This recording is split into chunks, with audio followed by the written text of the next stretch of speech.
गुरु साजल रहे से नोरावा।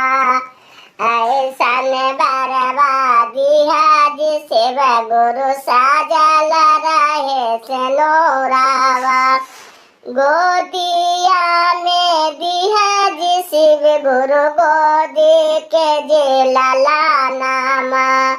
गोदिया में दिया जी शिव गुरु गोदी के जे लाला नामा।